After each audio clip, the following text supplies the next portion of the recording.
Pues en cinco.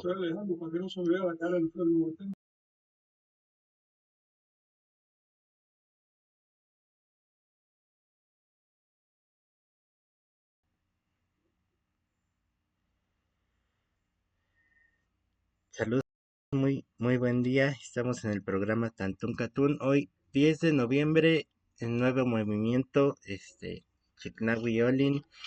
Busca las causas, no actúes sin reflexionar. Conseguirás el éxito adquiriendo cultura y cultivando la humildad. Saludos a todos y Omei, buen día. ¿Qué tal? Muy buenos días a todos. Pues aquí con mucho gusto de volvernos a reunir para pues lo de cada domingo que estamos haciendo, la lectura y los comentarios. Y pues sí, aquí saludando a los compañeros Vicente, Mónica, Moy, Jenny, Frank. Buenos días a todos. ¿Cómo están? Sí. Y bueno, hoy tenemos la novedad Buenos días. de que Moy y Jenny nos acompañan desde Felipe Carrillo. Están allá en el santuario de la Cruz Parlante y pues nos van a contar un poco allá de cómo está el contexto de aquel lado. Okay. Sí, pues están en el día sitio de hoy, original de la guerra de Castro. Sí, Sí, como aclara comentan, estos estamos detalles aquí porque luego hay gente que no sabe. Sí, adelante, Moy. estoy aquí frente al cenote, a este cenote donde la historia dice que las cruces aparecieron, ¿no? Que aparecieron estas cruces, no solo unas, que serían como estas de acá, unas cruces de madera que, como ya sabemos la historia, avivaron el movimiento de insurrección, de resistencia del pueblo maya. Por acá voy a mostrar un poco desde afuera la iglesia. Esta es la iglesia de la Cruz Parlante.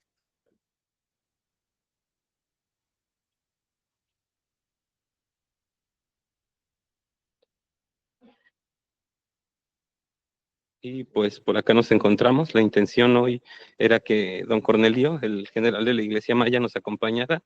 Sin embargo, le surgió una reunión, está allá en una reunión, pero aquí estamos nosotros para comenzar con una serie de lecturas que ahora van a realizarse desde aquí, desde el templo de la Cruz Parlante. Entonces, como ya saben, es un lugar histórico, pero también es un lugar vivo, porque existen aquí un sistema de guardias, está vigilado, o más bien está, ¿cómo nombro?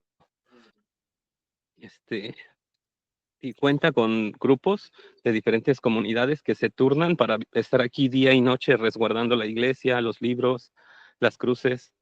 Entonces, no solo es un lugar histórico, sino que es un lugar religioso vigente y vivo, ¿no? Que aglutina a muchísimas personas y que ahora se sumará a esta práctica de leer los libros, se sumará dentro de sus actividades, ¿no? Órale. ¿Y ya pudiste hablar con las autoridades de allá? Sí, pude hablar con don Cornelio y pues autorizó, está de acuerdo, está gustoso de recibir las lecturas aquí cada 8 días. Ahorita nos interrumpieron, pero me falta acordar otras cositas más, pero por ahora, pues lo que es un hecho es que vamos a estar haciendo aquí las lecturas y él va a estar acompañándonos en otras sesiones. Qué fuerte, Dios mío, qué fuerte. Qué impresionante, ¿sí? Sí, Pues, ¿vas a comentar algo? No, sí, sería todo porque tengo un poquito de reserva porque hay algunos lugares que no se permite grabar. Claro. Entonces, pero pues este es el lugar del cenote, estas son las cruces de madera. Entonces, los voy a dejar con esta imagen del cenote con las cruces. Vicente está... Sí, pues recordar que están allí en Felipe Carrillo Puerto, estado de Quintana Roo, que se encuentra pues prácticamente entre lo que sería Chetumal y Cancún, y pues bueno, está ahí a una hora alrededor de casa de allá del santuario de Tulum, donde Jenny y Moy pues comienzan, ¿no? A justamente hacer esta, esta práctica, este enlace, y les mandamos un abrazo por allá, y gracias por hacer este esfuerzo y para conectarnos con este sitio sagrado. Sí, también aclararle a los compañeros que escuchan que en este santuario comenzó lo que se conoce como guerra de castas, que es quizás la guerra más sangrienta que ha habido en México después de la invasión. Y también que los propios mayas, pues como que no le hacen mucho a gracia el nombre de guerra de castas. ¿Se han dado cuenta de eso? Para ellos es guerra de independencia del país maya, así más es como lo conciben, ¿no? Pero bueno, ya saben que en Occidente tenemos otra lectura de las cosas. Sí, y también ubicar, contextualizar un poco, pues los textos que estamos leyendo surgen a partir de las traducciones que se hicieron del libro de Shoken, ¿no? De los manuscritos y de esos documentos. Y la historia que yo tengo entendido que se cuenta es que de Shoken las cruces navegaron, ¿no? La historia cuenta que navegaron por los cenotes y se aparecieron en este santuario. Entonces ese es como el vínculo que hay entre Shoken, la cruz parlante y más bien los símbolos que utilizaron para resistir, ¿no? Y la palabra que mencionaba también Moy, ¿no? De los insurrectos, ¿no? La insurrección maya, es interesante que la ocupe, ¿no? En algunos poblados tú vas, ¿no? Y hay afuera en carteles, ¿no? De la presentación del pueblo y dice mayas insurrectos, ¿no? En algún momento nos tocó ir por ahí y pues al final nos damos cuenta que es una región pues que permanece con sistemas organizativos, con símbolos, con tradiciones, con fiestas, que de alguna u otra forma recuerda, no tan vívidamente, no de una manera como tan directa, pero si podemos decodificar la cultura, nos damos cuenta que pues permanecen ese tipo de resistencias y pues de cultura, ¿no? Y organización. Uh-huh. Sí, fíjate que de toda América probablemente los mayas son el único grupo que mantiene estructuras estatales anteriores a la llegada de los españoles, sí, prehispánicas. Uh-huh.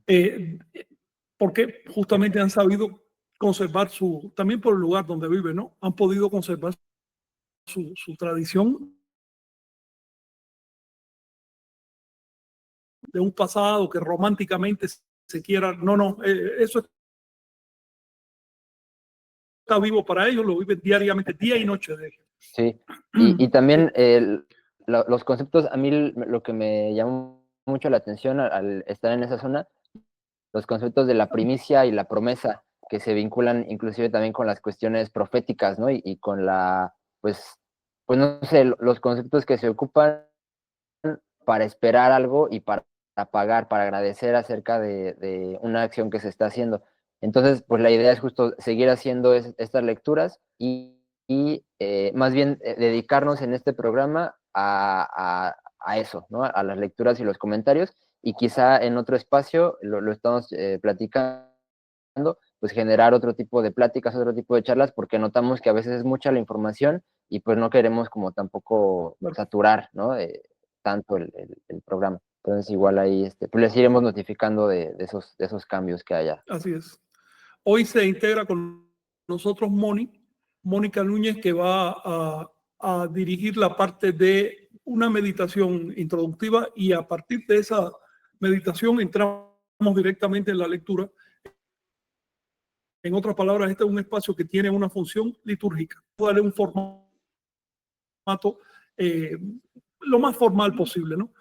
Porque estamos tratando con un texto sagrado y tenemos que hacernos dignos de la solemnidad que le dan los mayas y los que todavía viven esa tradición, para podernos integrar con su cosmovisión, con su forma de ver el mundo. En la medida que nosotros seamos formales, ellos nos van a entender a nosotros también. Exacto. Y pues es un ejercicio de autoconocimiento también, porque a través de estos textos, a través de estas charlas, pues nos damos cuenta, nos espejeamos, ¿no? De algún modo, y nos damos cuenta de que son temas muy vigentes, ¿no? Así es.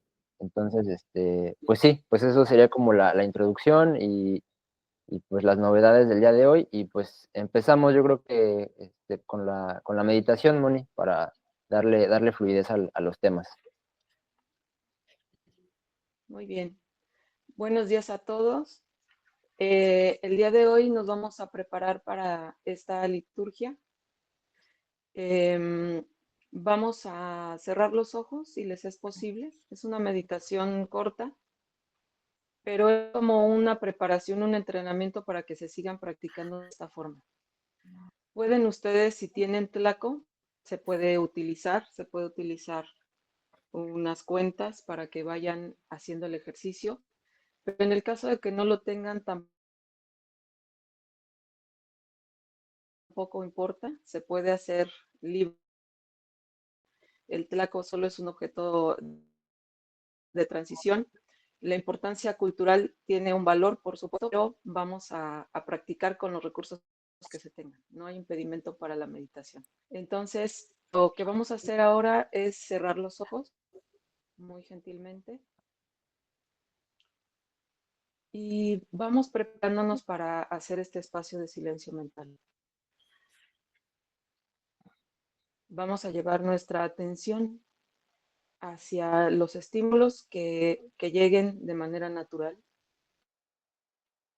Pueden ser sonidos, pueden ser sensaciones en el cuerpo.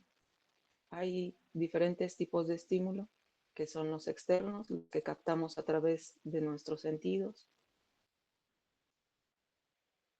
Y también podemos percibir que hay estímulos internos, pensamientos, recuerdos, imágenes, etc. Entonces, lo que vamos a hacer ahora es simplemente atestiguar todo esto que está pasando por nuestro campo perceptual. Vamos a poner atención primeramente en cualquier estímulo interno que podamos percibir.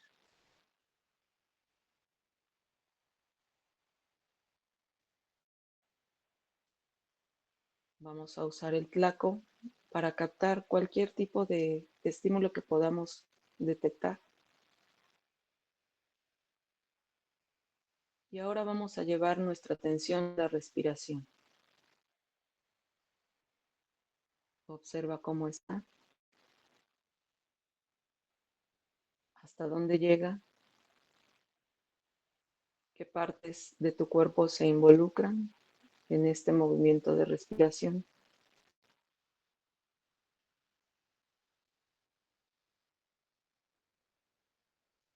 Y percibe si hay emociones, si hay otro tipo de sensaciones.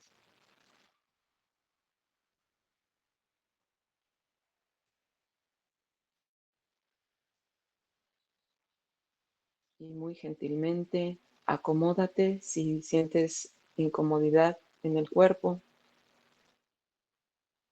Nota cómo se apoya tu cuerpo en el lugar donde estás, en la silla o si estás acostado, no importa la posición. Es importante recordar que durante la meditación, mientras más tiempo permanezcas, tu cuerpo de manera natural y tu columna se acomodan. E igual, si tienes la disposición de hacerlo, puedes tomar la postura que te sea más cómoda. Y sigue percibiendo qué otra cosa llega a tu campo perceptual. Nota incluso el cronista, el comentarista que tenemos todos en la mente.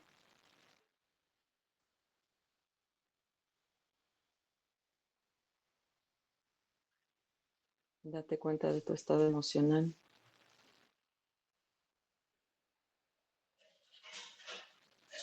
Y conforme hagas esto, simplemente vas a dejar que pase cualquiera de estas sensaciones o estímulos y vas a permitir que se disuelvan, como si fueran nubes en el cielo que con el viento se van disolviendo.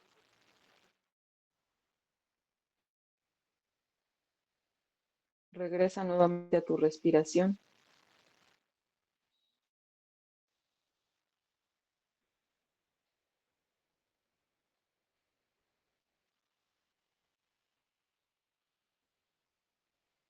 Y nota si en este ejercicio, mientras estás atestiguando, hay un momento en que te das cuenta que no hay nada más que percibir. Hay un espacio ahí. Obsérvalo.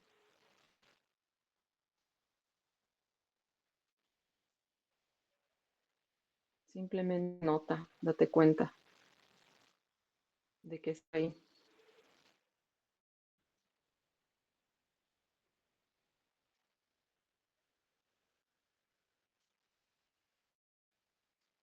Y sigue dejándote guiar por tu respiración cada vez que te acuerdes.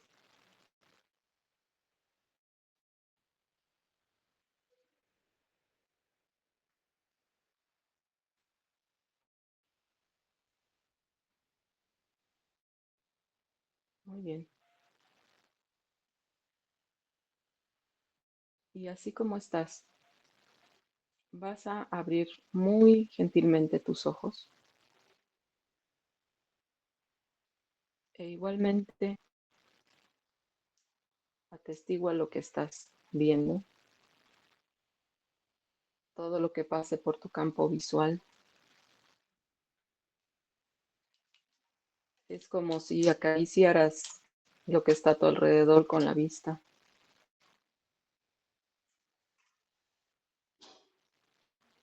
Date cuenta de esta sensación que se puede trasladar aún con ojos abiertos a cualquier estado de conciencia y permanece así, en este espacio de silencio, de sobriedad. Y a continuación vamos a disponernos a escuchar las palabras de el libro sagrado maya.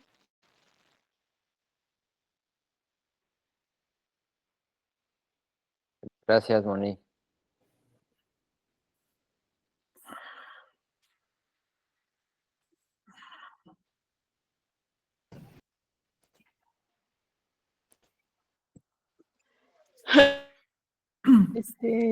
Bueno, yo voy a empezar a leer. Quiero ver si puedo compartir o si alguien puede compartir el texto. Sí, si quieres yo lo comparto. Ah, Ya bueno. lo tengo abierto, sí. Claro.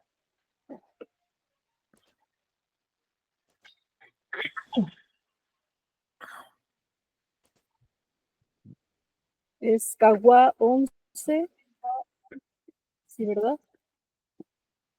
Sí. Sí.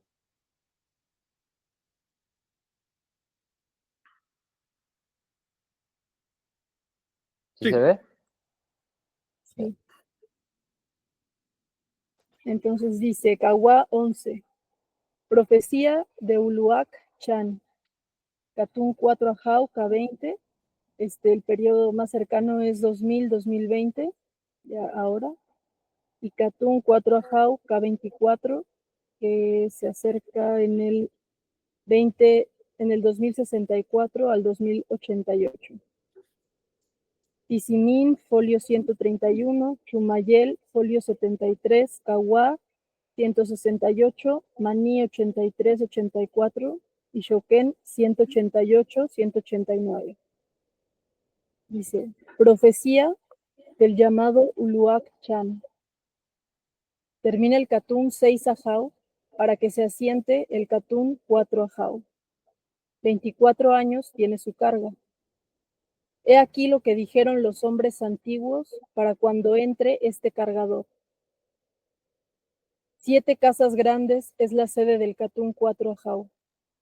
7 casas antiguas, 7 casas afrentadas, las celdas, las casas de las 7 veces sufriente Chichen Itzá es su sede. Cerrados tendrán los ojos. Al sur estarán la sede y el rostro del Señor ladrón del agua, cuando se establezca el protector de la tierra y enlace por la cola al Señor ladrón del agua. Cerrados tendrán los ojos, muerta la mirada los señores. Llorarán por su pan de maíz, llorarán por su agua. Se negará respeto a sus palabras, a todas sus confusas y moribundas palabras. Pedirán respeto, pero no serán respetados el oficio y el mando de los gobernantes de la tierra.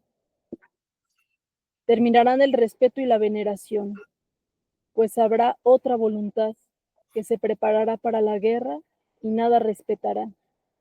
Tan solo pedirá respeto para sí misma, pero carecerá de respeto y no querrá respetar.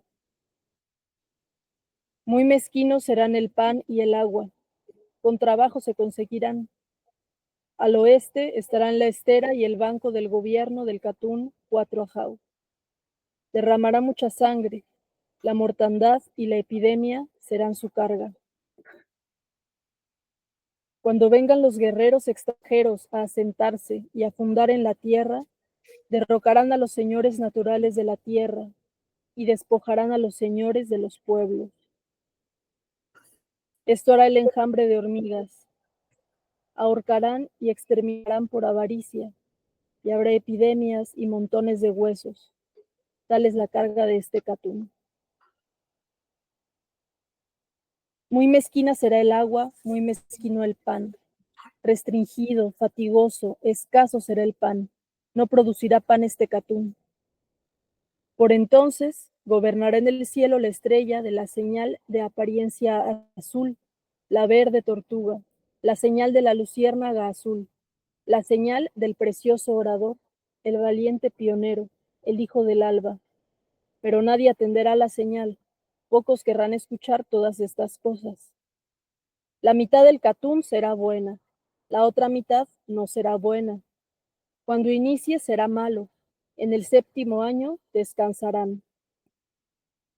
Tal es el rostro que presentará el Catún Cuatro-Ajau, en el que habrá mortandad y entrarán los buitres a las casas por cadáveres. Volverá a ocurrir en forma parecida cada vez que vuelva a plegar el Catún.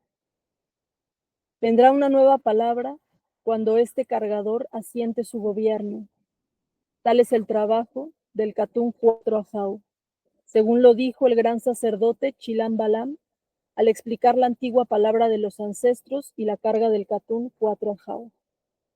Cuando acabe la carga del Catún Cuatro-Ajau, se asentarán 4 años sin nombre hasta que acabe el Catún y se asiente el Catún Dos-Ajau cuando se complete el faltante. El Ajau se asentará tras el cargador del año. Al sur caerá el día 3 lluvia, primero de la veintena de Pop, en el año 1752. Menciono su inicio para que se entienda todo lo que está escrito encima, todos los días que tienen que pasar para que acabe, para que termine el doblez de Catunes. El Ajau en que se dobla un Catún cae cuando el cargador anual lluvia amanece de nuevo el primer día de Pop. El Cuatro-Ajau se sentó después que se sentó el día del año 3 lluvia. En ese día llegó el momento del Catún Cuatro-Ajau. Y ahí acaba. Ok.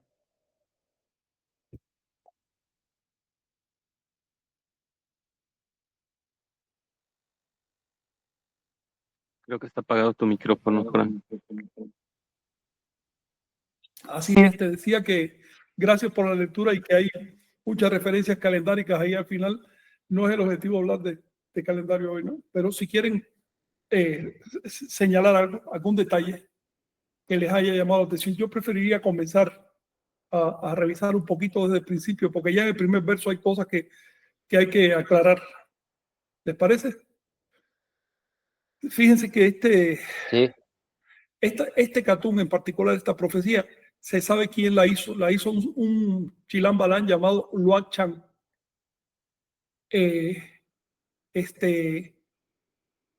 Hay en total, se conservan 27 nombres de profetas mayas. Luego, muchas de estas profecías se sabe exactamente quién las hizo y también se sabe a veces cuándo fue copiada por última vez, porque el cronista dejó ahí el copista dejó su señal.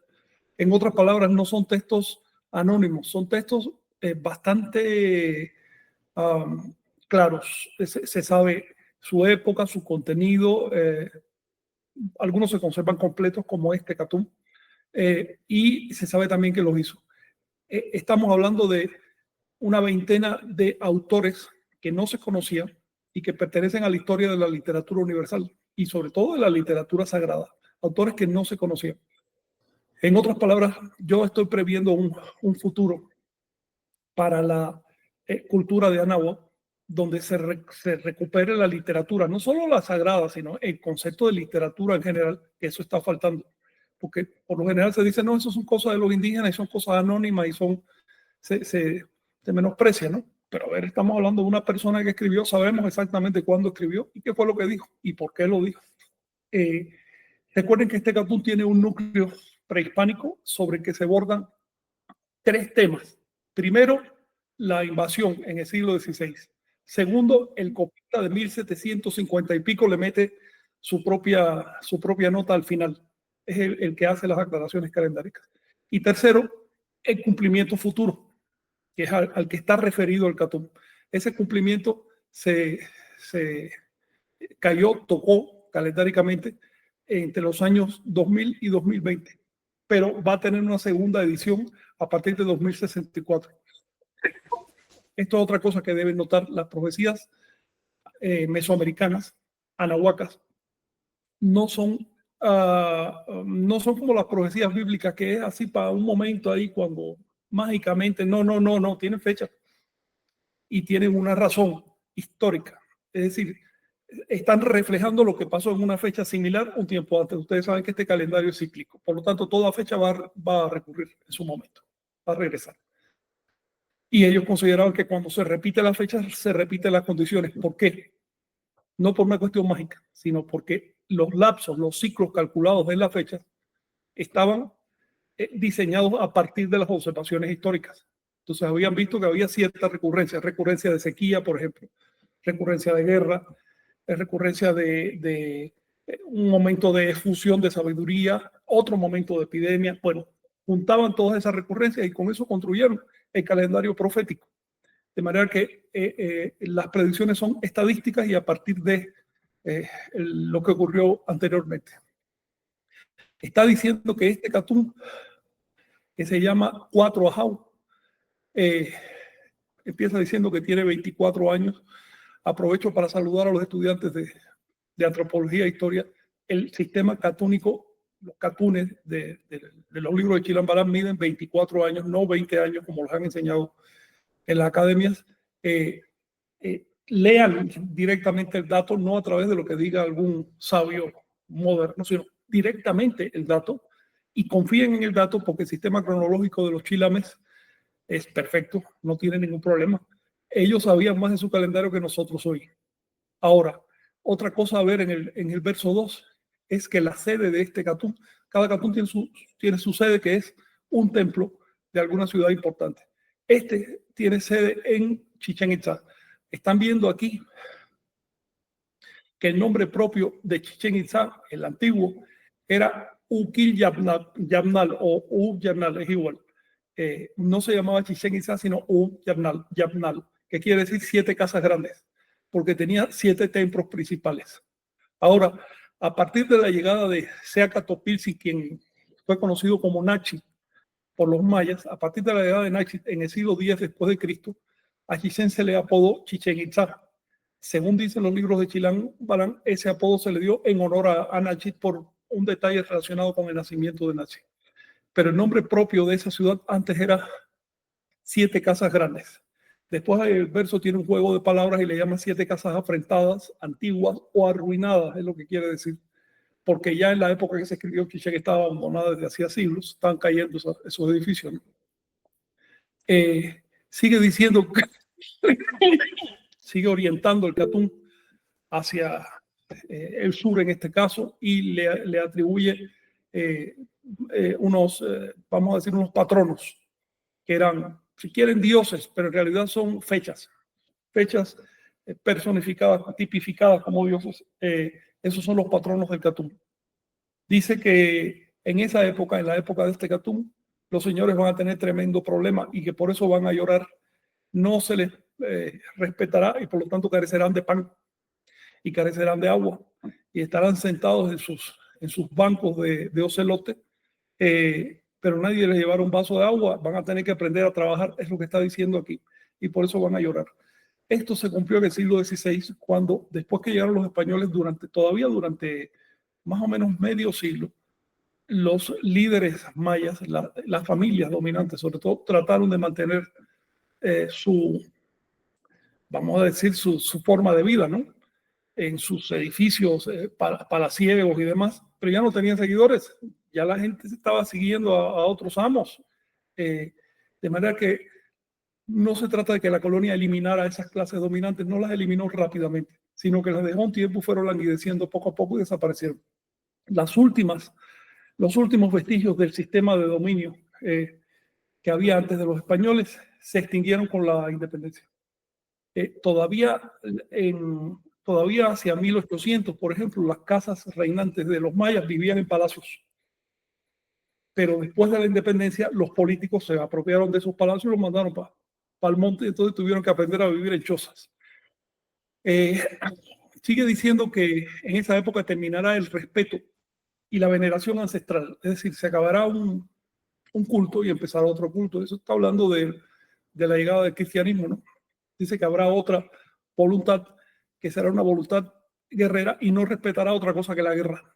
Porque los cristianos llegaron, bueno, imagínense qué marca psicológica recibieron los anahuacas cuando te vienen hablando de Cristo y te vienen con una cruz en la mano, pero haciendo la guerra. La impresión que les dio es que el cristianismo es una religión de guerra.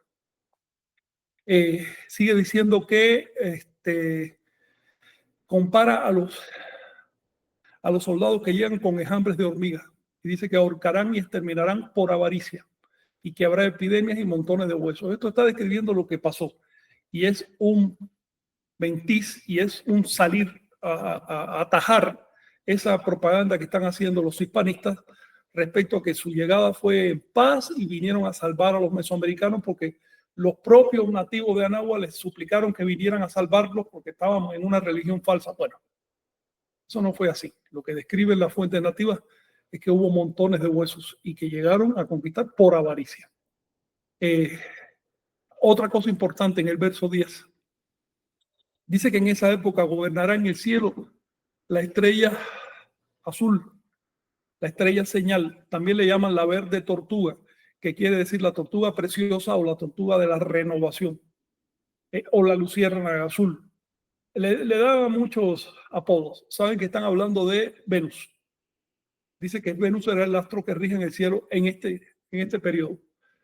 ¿Por qué? Porque Venus es el emblema en Anáhuac de la renovación, del cambio. Debido al ciclo que tiene tan poderoso en el cielo, representa el cambio. Y Venus es el emblema mesiánico de los mesoamericanos. Venus es la serpiente emplumada. Y la serpiente emplumada para los anahuacas es el equivalente de Cristo para los cristianos, de Mesías para los judíos, del Avatar para los hindúes, lo que ustedes quieran. Toda gran religión tiene su título mesiánico, su imagen mesiánica. Bueno, era que está representada por Venus. Pero aclara lo siguiente, y esto me llama la atención. Dice, pero nadie atenderá a la señal. Pocos querrán escuchar estas cosas. Cuando dice nadie, pues es una exageración literaria, porque aclara, no es que sea nadie, sino que pocos estarán atentos a las cosas. Es una característica de los momentos mesiánicos, de los momentos en que cambian por completo las ideas religiosas. Eso se da cada cierta cantidad de siglos. Es una característica que la gente esté dormida y que la gente esté distraída en todo tipo de cosas. Justamente por eso, por ese estado de descenso de la conciencia, es que hace falta una renovación. Y por lo tanto, se separa la población en dos grupos, los que se dan cuenta de la señal y los que no se dan cuenta. Los que cada vez se hunden más en distracciones, en preocupaciones implantadas, en el culto al ego, el culto al cuerpo, en politiquería barata, y los que se dan cuenta de la señal y empiezan a entender que estamos en un momento histórico. Esa polarización que se genera en la sociedad, esa tensión, es justamente el detonante de la energía. Es como cuando tienes un cable eléctrico para que fluya la electricidad o para que se manifieste. Más bien, necesitas tener dos polos. Y mientras más tensión tenga esos dos polos, más fuerte es más fuerte la electricidad. Entonces, lo que detona los cambios sociales es la polarización de la sociedad conducida. Esto es un tema que hablaremos en su momento. Tampoco es que la gente se polarice y después se caiga a golpes y ya, sino conducir eso. Me gusta poner el ejemplo del agua y el fuego, el Atlachinoli, porque era el ejemplo que ponían los anahuacas y aparece muchas veces. Atlachinoli quiere decir agua quemada. Tienes por un lado el agua y el fuego. Se anulan mutuamente. Pero si eres habilidoso y los combinas, entonces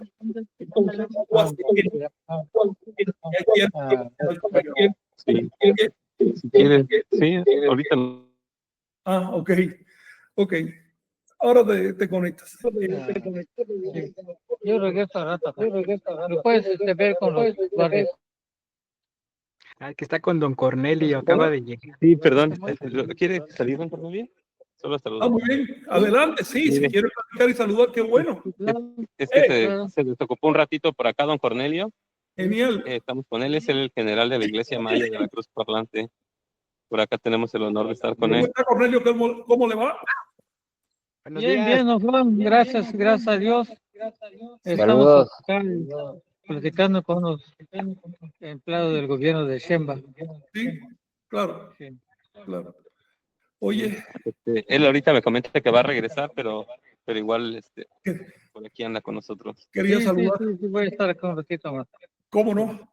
Aquí estamos leyendo un poco los textos para agarrar un poco de Sí, está cultura. bueno, muchas gracias, don Juan. Igual, don Vicente. Si se encuentra don Vicente. Sí, un aquí está abrazo. Vicente. No te oímos, Vicente. Un abrazo, buen Sí, día. muchas gracias también a Vicente. Un abrazo, don Cornelio. Acá vamos a Saludos estar con las familia. lecturas, le digo, Sí, el claro. Chilambala. Exacto, está bien, está bien. Está muy ¿Cómo bien. no? Sí. Muy Bueno, bien. de acuerdo. Al Bueno, rato hablamos. Caramba.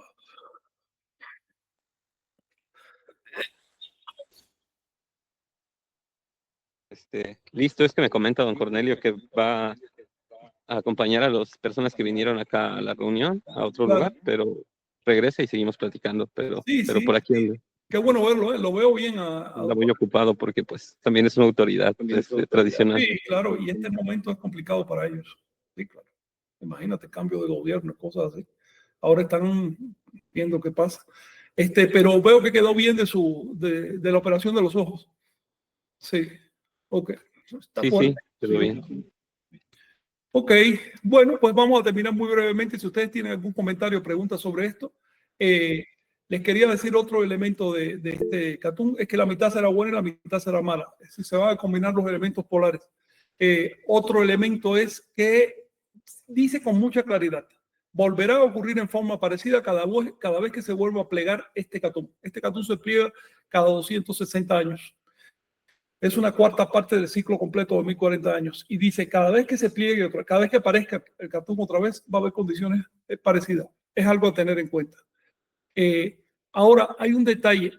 La profecía realmente termina en el verso 13 que dice, esto es lo que dijo el sacerdote Chilán Balán.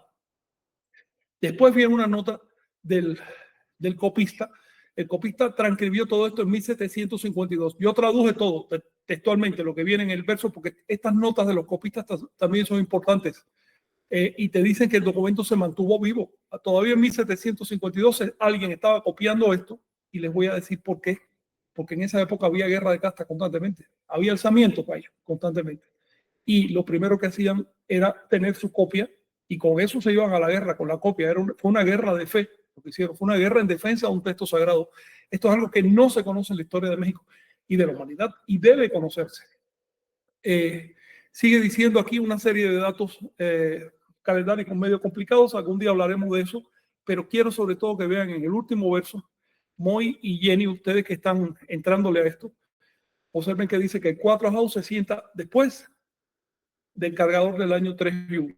Es decir, un 4 house se sienta siempre un año 3 lluvia. Ya sabes que después del signo lluvia viene el signo house, que es lo mismo que flor, y después de 3 viene el 4 al día siguiente. Así que en pocas palabras, el copista nos da suficientes elementos de correlación para saber exactamente cuándo se cumple todo esto. No hay duda ninguna. Es una de las cosas sorprendentes de esta literatura, que esté tan bien referenciada desde el punto de vista calendárico. Es impresionante la importancia que le daban a la dimensión temporal los mesoamericanos, al punto de que en sus lenguas, así como nosotros tenemos palabras, adverbios y demás para referirnos, posposiciones, para decir aquí, allá, del otro lado. Las lenguas anahuacas tienen todo eso, pero todavía más profuso para hablar de tiempo. Imagínense que nosotros podemos decir hoy, ayer, antier, pero ¿cómo se llama el otro? Dice, no, pues hace unos días. Bueno, en las lenguas anahuacas encontramos hasta 7 intervalos. Y con eso tú estás viendo la precisión y la importancia que le daban al tiempo. Por eso es fundamental entender el calendario para poder entrar en esta literatura, porque buena parte de la información está cifrada.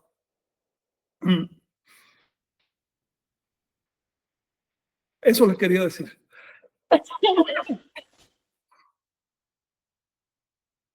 Sí. Esto que comentas de la parte calendárica, perdón, creo que va a haber doble audio, me voy a alejar un poco. Ahí está. Esto que comentas de la parte calendárica son los quemadores que menciona el libro de el Chilam de Shoken. Ese es uno de los mecanismos. Ese es un mecanismo de articulación del Solkin, que es el Tonalpowali, con el año, normal, el año solar. Se articulan a través de una cosa que se llama los quemadores, que van orientando las porciones del año sagrado, el Solkin, y la van exponenciando, porque otra cosa que ya se han dado cuenta ustedes es que son niveles. El mismo ciclo que abajo te dura 4 días, arriba te dura 4 trecenas, y arriba 4 años, y 4 trecenios, y sigue por ahí. Son niveles. ¿Sí? Es un sistema exponencial. Así que sí hay que dominar un poquito de matemáticas para agarrarlo, pero vale la pena, porque por otro lado te despliega el intelecto. A ver, yo también insisto en este calendario porque acaba con esa idea falsa de que los europeos son los intelectuales, pero en América eran naturales. Y cuando te dicen que son naturales, te están diciendo que no son intelectuales. Eso es falso. Eso es falso. El sistema intelectual más profuso, más exacto, que nos llega del pasado, se creó en Anáhuac, no se creó en el Viejo Mundo. Así, estoy hablando a nivel general de toda la Tierra.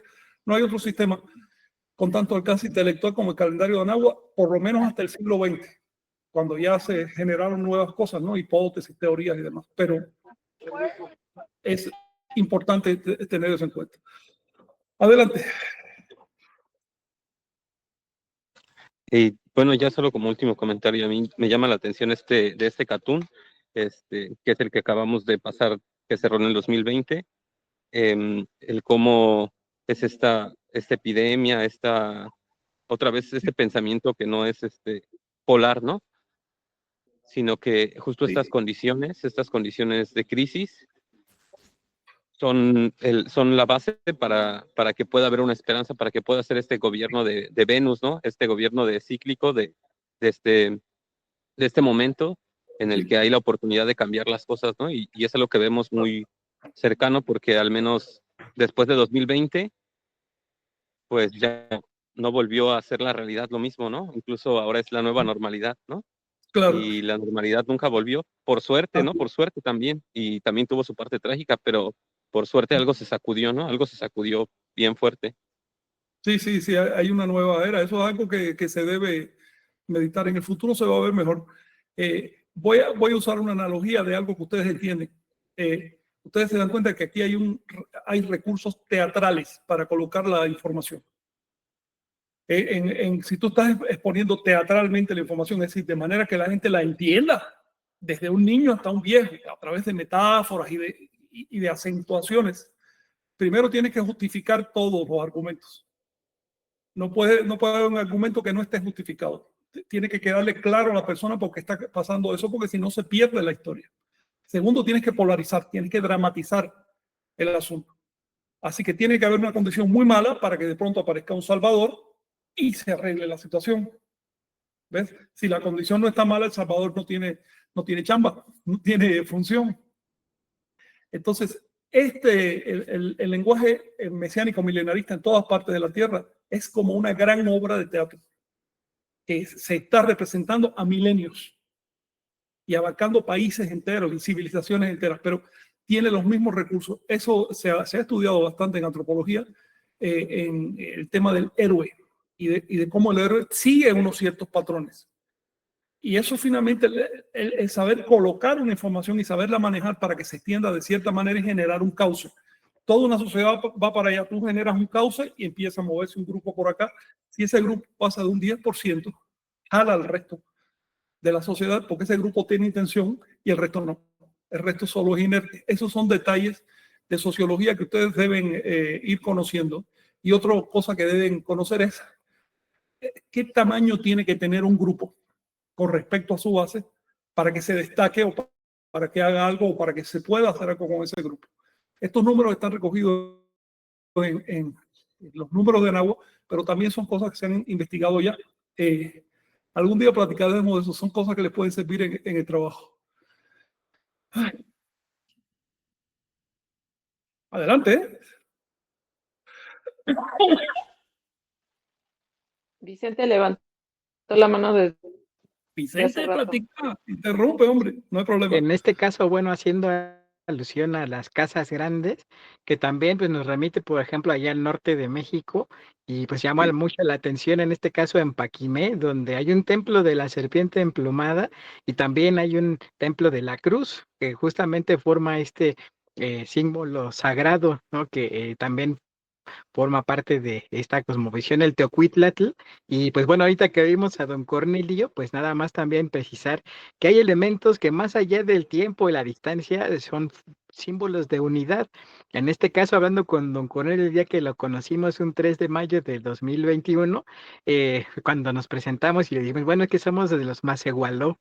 Macehualó todos saltaron allá y en este caso fue lo que nos permitió abrir las puertas, ¿no? En este caso, porque como bien nos decía Moy, no hay restricciones en ese sentido en los templos, no se puede grabar, pero pues bueno, gracias a la apertura de don Cornelio y a los macehuales, a los macehualó, se dio este enlace, ¿no? Y que pues bueno, forma parte de la bandera de Yucatán, ese venado, y en el norte, la danza del venado, justamente los merecedores, los que se ganan el merecimiento, es algo que nos da unidad y que justamente este héroe Seacat, el gobernante de Tula, que pues se hizo gobernante también en Chichén Itzá, pues partió pues por toda Centroamérica hasta el norte, ¿no? De México y pues lo cual es parte también de esta gran hazaña, ¿no? Que nos invita justamente a cumplir las profecías. Bueno, eso es lo que quería Sí, comentar. sí. Y Moni, pues adelante, muchas gracias. Oye, antes recalcar un detalle, me parece muy atinado que menciones esto. La capital de los mayas y la capital de los chichimecas se llamaba igual Casas Grandes,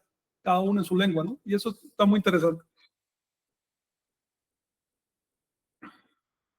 Moni, ¿sí? Bueno, sí, disculpen por la voz, pero estoy un poquito mal de la garganta. Respecto a ese tema de los macehuales, es interesante porque, por ejemplo, en religiones ya sincréticas, como también se ocupa un término para denominar merecedores y se les llama macaseguas y que viene de esa raíz, ¿no? Está curioso. Entonces es parte de lo que ha permeado hasta nuestros días.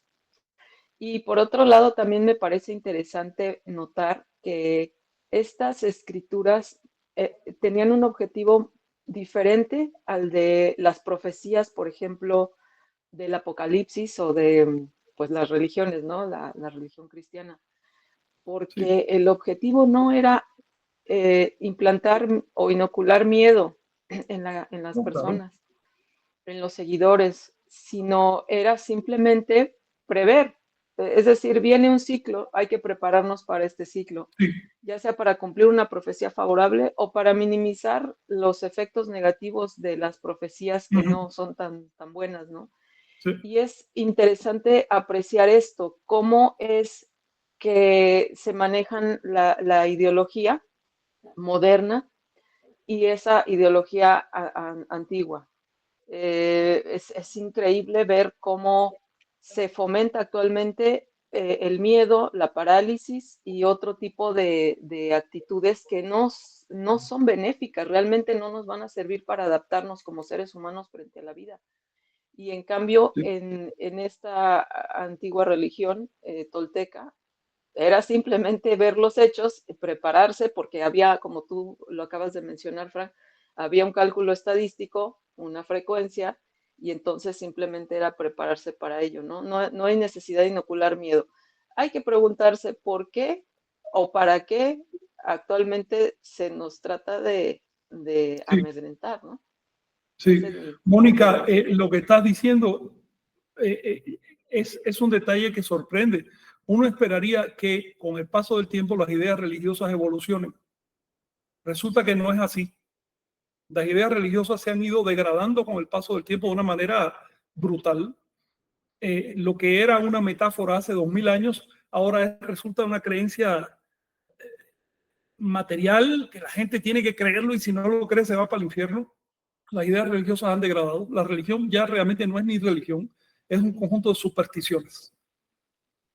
Y sí, lo tengo que decir, eso de estar creyendo en el hombre invisible, estar creyendo que el macho salió de una bola de fango y la mujer de un hueso, eso son supersticiones, señores.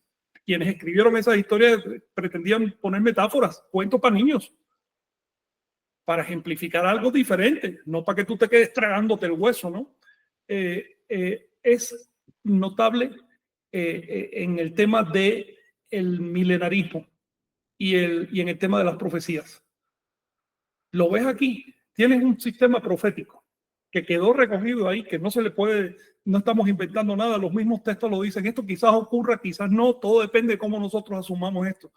El otro verso te dice, esto es porque pasó tantas veces, así que probablemente pase así, hasta te dice probablemente pase así. En ningún momento en estas profecías encuentras que sea un Dios que mágicamente quiera hacer las cosas a capricho. Entonces es un sistema superior de entendimiento de la historia. Le llamamos profecía porque no tenemos otra palabra, pero realmente no tiene mucho que ver con las profecías bíblicas, es una cosa diferente. Tiene la misma función social, pero no el mismo origen. Sí, Mónica, sí. Así es. Sí, porque esto revela la capacidad de abstracción del ser humano. Tenemos el equipo, ¿no? Tenemos un sistema nervioso desarrollado, evolucionado, pues para esto, ¿no? Para poder abstraer y poder predecir simplemente. Pero ya Sí, la perversión de la razón nos lleva a inocular miedo, con otros fines, obviamente. Y eso, la claro. verdad, genera más problemas que soluciones, Sí. tristemente. Oye, sobre este nombre que mencionaste, en ese momento se cortó un poquito lo que decías, Macasegua, que es un nombre, Macasegua, que es un nombre que se usa hoy. Sí, ¿En qué sentido se usa? ¿En el sentido de Macasegua. merecedores? Sí, es como darle un título a una persona que está ganándose el mérito de evolucionar o ascender espiritualmente. Ok. Sí, parece náhuatl por su estructura, y en ese caso deriva del verbo maca, que quiere decir ofrendar. Macase, los ofrendadores. Ofrendador de su energía, de su tiempo, lo que sea. Ofrenda en el sentido religioso, no simplemente hacer cualquier cosa, ¿no? Y Wa, que poseen esa cualidad.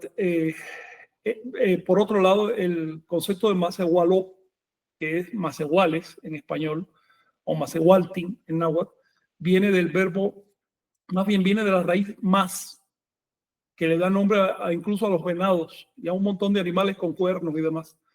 Esa raíz más, que es la misma raíz que en Asia es mes, de Mesías, te voy a decir. Quiere decir el carnero, el animal con cuernos. Bueno, aquí se dice Mazar en náhuatl.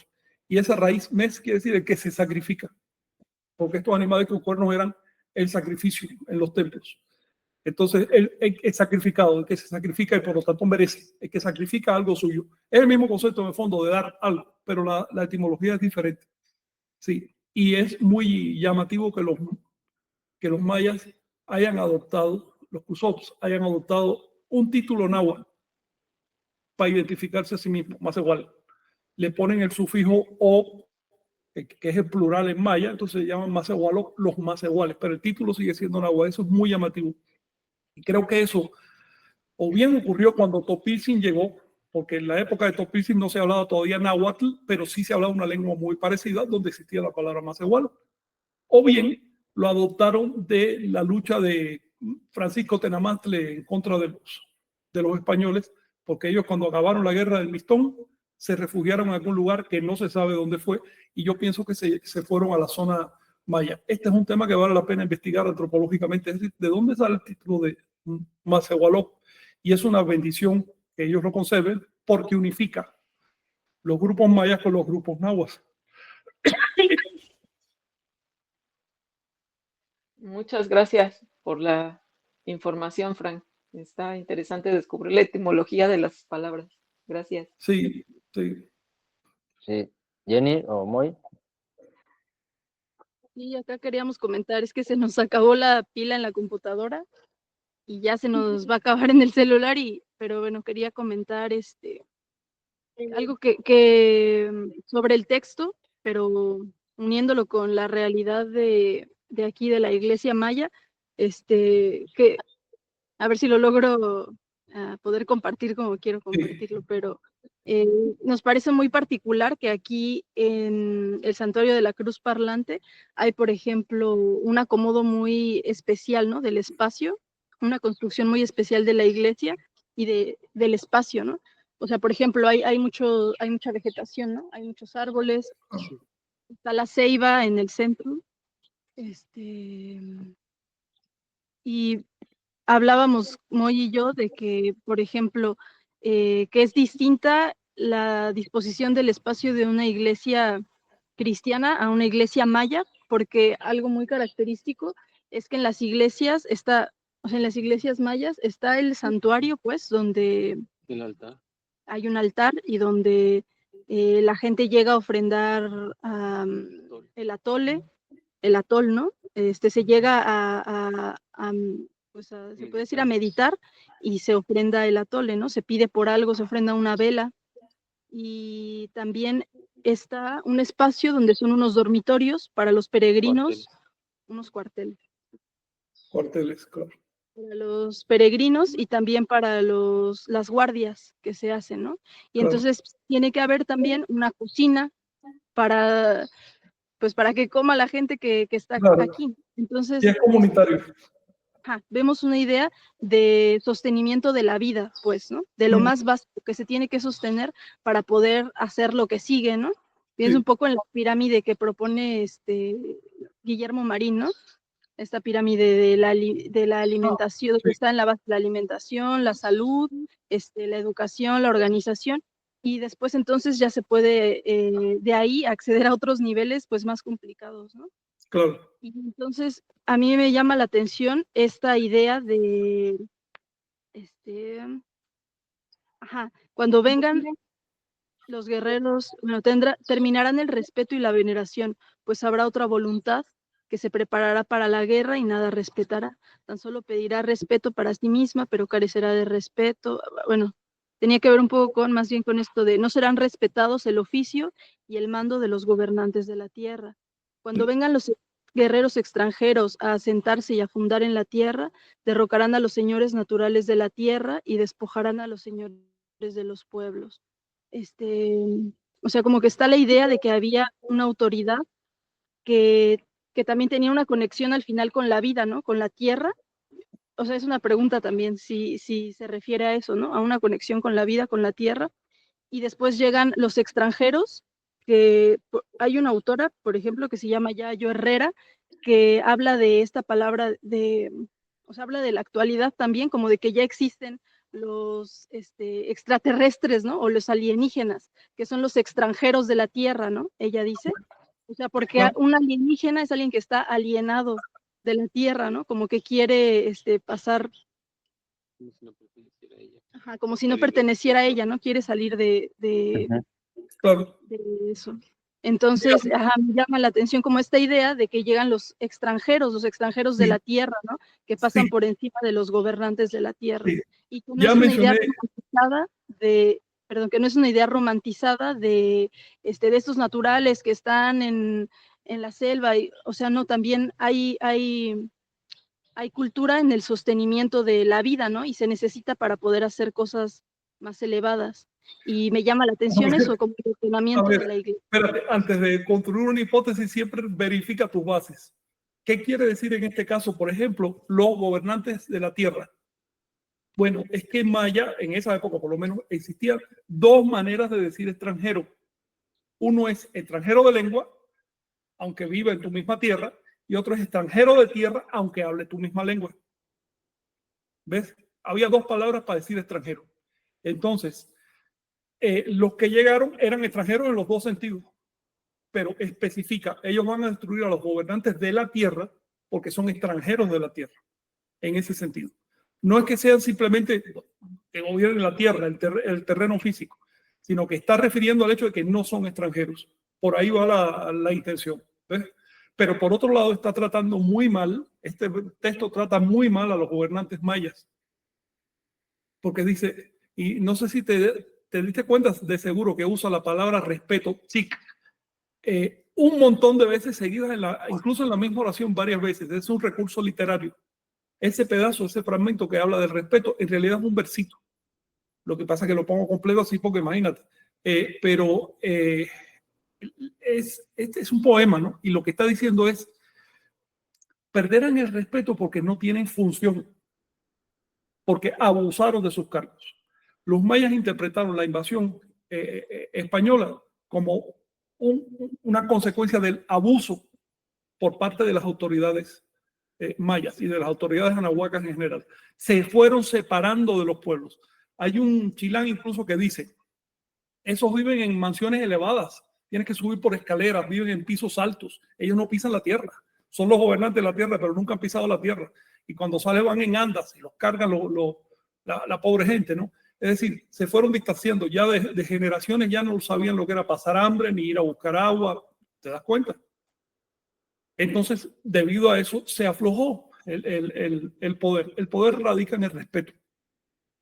Se les perdió el respeto y cuando llegaron los españoles, la gente ya no dio un peso por esas familias gobernantes. Esa fue la tragedia que ocurrió en Anáhuac y en toda América en el siglo XVI, que para entonces ya había unas castas gobernantes bastante gruesas, ¿no? Pero por otro lado, también lo que están diciendo los textos, los auténticos sostenedores de la tierra, los auténticos poderes de la tierra, no son esos que están ahí arriba en esos edificios, en esos palacios, no.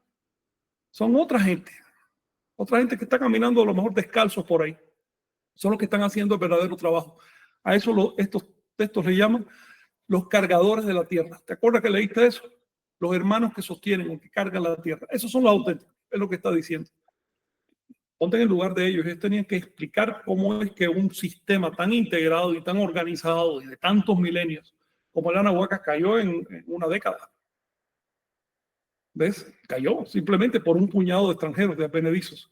Y la solución fue esta, es que las clases gobernantes ya no están cumpliendo su papel. Así que hay que tener cuidado de leer estos textos porque no es una guerra de a dos, es una guerra de a tres. Y me refiero, o sea, quería decir, esta palabra extranjeros, eso no solo se está refiriendo a los ibéricos, ¿no? Mira, O sea, cualquiera, sentido, la misma palabra que usan para los ibéricos, la usan para los náhuatl. Ajá, Cualquiera que venga del otro lado, por ejemplo, Nachi se le llama el extranjero. Los mayas le llamaban el extranjero porque era náhuatl. ¿Ves? En buen sentido, ¿no? De hecho, la palabra que se usa para extranjero es tul, que también quiere decir señor. Así que si tú le dices a alguien tul, no le está diciendo ya extranjero, le está diciendo señor. ¿Ves? Era la cortesía de la época, que si es un extranjero, tú no le dices tú, sino le dices, oiga, señor, y usas un título especial. ¿Ves? Porque está en una condición desfavorecida. Luego, lo que estamos viendo también es un modo de vivir y un modo de referirse a los demás, un modo de tratar con la gente que nosotros hoy no tenemos ni idea de cómo es eso. ¿Ves? Ahora tú le llamas a un extranjero perro y sigues caminando y no pasa nada. Pero en esa época no se lo permitían. Y esa fue parte también de la tragedia, porque los que llegaron no tenían esos principios de convivencia.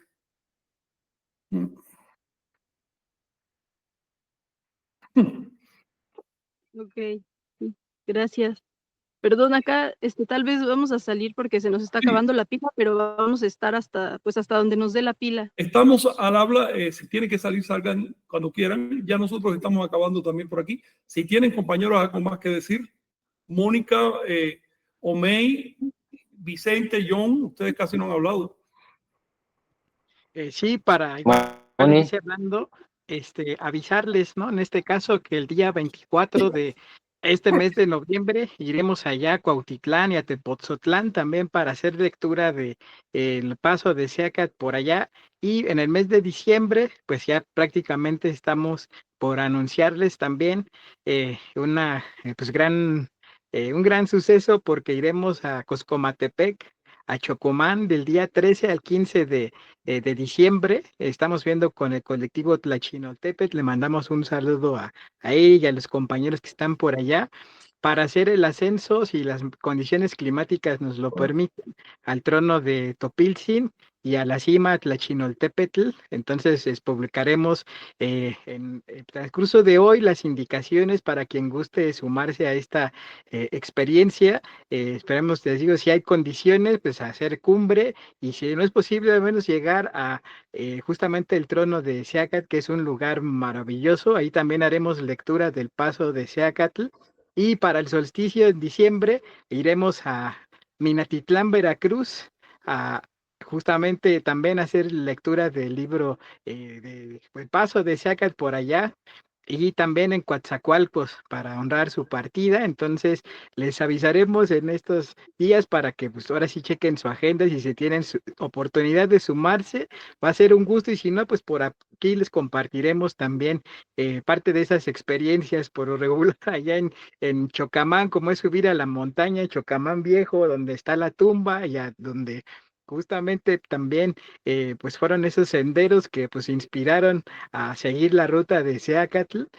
Pues bueno, si no puede haber transmisión, pues grabaremos para que en cuanto Claro. haya oportunidad, pues les compartamos por acá. Así que pues bueno, les daremos indicaciones, y pues es un gusto. Agradecemos mucho, Frank, por este gran esfuerzo de hacernos, de traernos desde los archivos de más recónditos de bibliotecas, de PDFs y ardua búsqueda, estos textos que pues nos dan idea de la grandeza de nuestros ancestros y que pues nos motivan a estar desde nuestras trincheras. Un fuerte abrazo allá a Moy, a Jenny, en el santuario allá, con los hermanos Krusov, a Moni, también agradecerle por este gran esfuerzo, acompañamiento. Pues es nuestra voz de los tonales, a Omei, pues también por pues brindarnos y compartirnos información muy valiosa en cuanto a teología Chicnagüi, por hacer el enlace. Y pues por acá seguimos, hermanos y hermanas toltecas. Muchas gracias.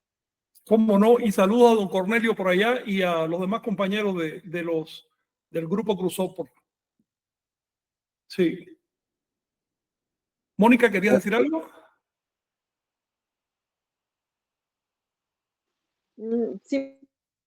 Simplemente agradecer por permitirme participar y saludarlos a todos. La lectura estuvo súper interesante y pues bueno, nos veremos en un próximo encuentro. ¿Cómo Sí. no? Buena tarde. John, ¿algún comentario de la gente que nos está viendo? ¿O?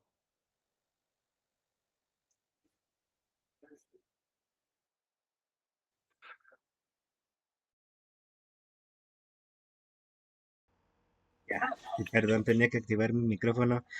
Saludos a Sofía Giovanna, que está ahí en Colima, Adriana Feldenkrais, a Darío Villarreal, Abraham Estrada, Lucas Rodríguez, Mauricio Folk, Luis Mello, Rambam, Agüida Danilo, Huitzli Tlacatl desde Guatemala, Pepe San, Dani Palacios desde Cancún, Marco Andrado Olvera comenta, ¿por qué es tan importante el caracol marino en la cosmovisión de Anáhuac? Oye, una respuesta rápida. El caracol era para los anahuacas lo mismo que la cruz para los cristianos o la media luna para los musulmanes. Era su símbolo de identidad, de identidad de creencias. El caracol, el corte de caracol. Y por más, y las puntas significa las etapas. Bueno, el tiempo infinito con sus ciclos. Así que la fusión de lo infinito y lo finito, lo humano y lo universal. Eso es lo que quiere decir el caracol. También la evolución, el concepto de evolución. Vergir o convergir o tender hacia la unidad, eso es evolucionar. Unidad también se interpreta como perfeccionar, tender a la perfección. Así que es el concepto de caracol, Sencagua, la evolución.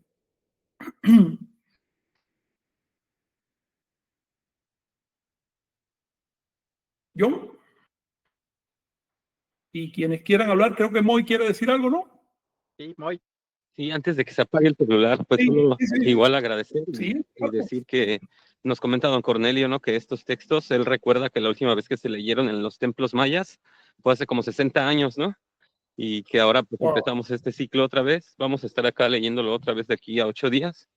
Y pues nada, como eso, agradecer pues que se haya dado todo para este momento y que estemos haciendo esto juntos. Desde acá, no Oye, sé. ¿recibieron el libro? ¿Cómo? ¿Recibieron el libro? Sí, ya recibimos el libro. Perfecto. Sí, ya está acá. Perfecto. Y pues ya les comentaremos lo que platiquemos con don Cornelio Sí, más el rato y con el resto de los cruzop. muy bien. Moni, ¿ibas a hablar algo tú? ¿O quién está levantando? No, nada más nos avisa Chignawi que se le desactivó su micrófono. Ok. Así que, bueno, te agradece a todos por haberse sumado por acá. Y pues bueno, Luis, algo con lo que quieras hacer para Sí, despedir. sí, pues ya vamos a cerrar. Les vamos a estar informando pues de la dinámica para darle continuidad a las lecturas,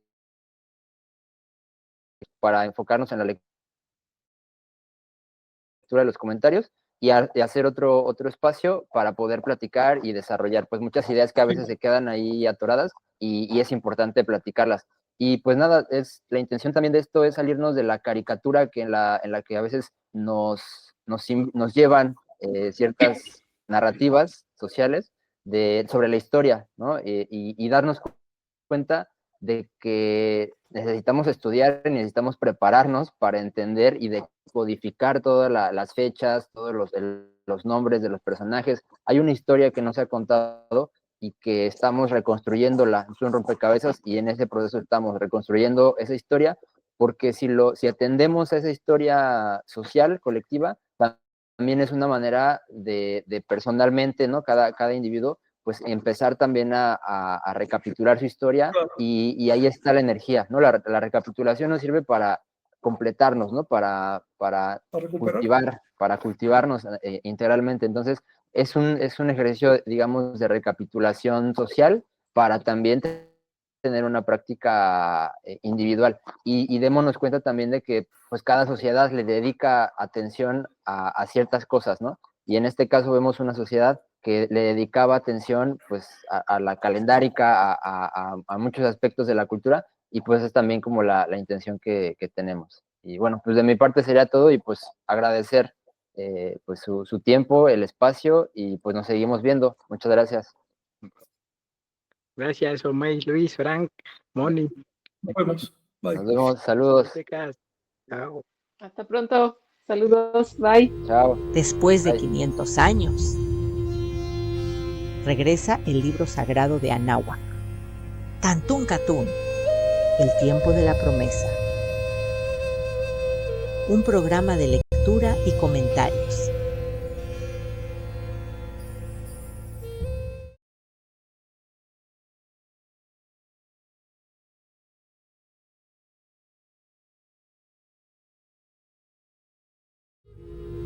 Después de 500 años, regresa el libro de Anáhuac, Tantún Catún, el tiempo de la promesa.